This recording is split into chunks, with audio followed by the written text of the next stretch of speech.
Agriculture is our largest focus sector at Open Capital. As many of you might be aware, it contributes more than 23% to Africa's GDP, and more than 60% of Africa's population are focused on agriculture. Given the significance of the sector, it's quite pivotal that we address the challenges in the sector for us to be able to drive some of the inclusive growth we want to see on the continent. Agriculture for me presents many opportunities, but also faces major challenges. Productivity rates are still very low across the continent, mainly due to fragmented and informal value chains.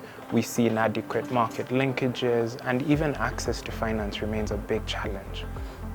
Then on top of that, you add the big global challenges, the issues around supply chain and issues around worsening drought. We're also seeing a lot of unprecedented levels of flooding. This situation presents the need for a lot of pragmatic and intentional solutions. That's what we've been working on at Open Capital, and for the last 12 years, we've worked on over 300 engagements. We've worked with manufacturers of agro inputs, we've worked with people who are creating markets and opportunities there, and we've worked with those who are providing financing and across different stages of the value chain.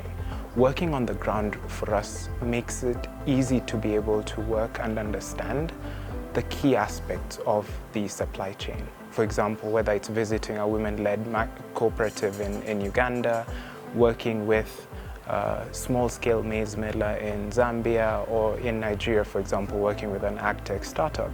These are all realities, and that gives us a lot of opportunity. One of the more recent examples that comes to mind is working with Julius, CEO of JKCC Coffee in Uganda, in helping him understand his operations, figure out how to grow, start export, and even raise capital. We're able to help him unlock a lot of this opportunity, raise $1 million in capital, and he's now exporting and reaching over 5,000 farmers.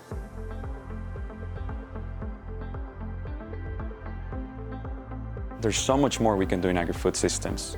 For this, we have defined a number of focus areas to enable our work to be more targeted in the coming years.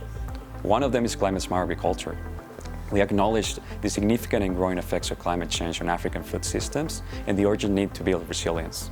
We work with exciting companies for this in areas such as solar irrigation, cold chain, productive use of energy, climate-smart inputs, and agroforestry, all at the forefront of their respective fields. We're now exploring also blended finance mechanisms to enable these innovations to reach scale in geographies such as Nigeria, Ghana, and Uganda, where they are much needed. Our second area of focus is agricultural finance. Agriculture relies on working capital, and there's so much need to bridge the financing gap still. There's a lot of value chains that require this to enable their growth, and we're very consciously pursuing them.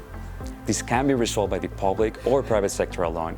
It requires collaboration, namely in the form of commercial capital and subsidies. We have worked across all sides of agricultural finance.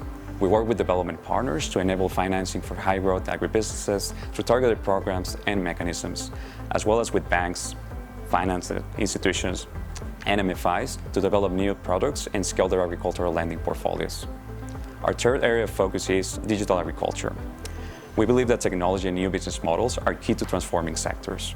That's why we work with innovative companies that leverage digital connectivity, data, and new and emerging technologies to help smallholder farmers enable market access and many other things. From farm-to-market platforms to equipment leasing applications, we believe that these innovations have lots of potential to be scaled and continue growing their impact. Finally, it's not enough to see these innovations solely in countries like Kenya and Nigeria. We want to see them expand to Burkina Faso, South Sudan, and Mali, among many others, and that's why we work across all of these countries.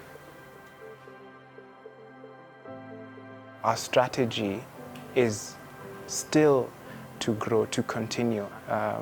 We see a lot more opportunity, and there's a lot more we can do. We're really excited about that and look forward to these opportunities.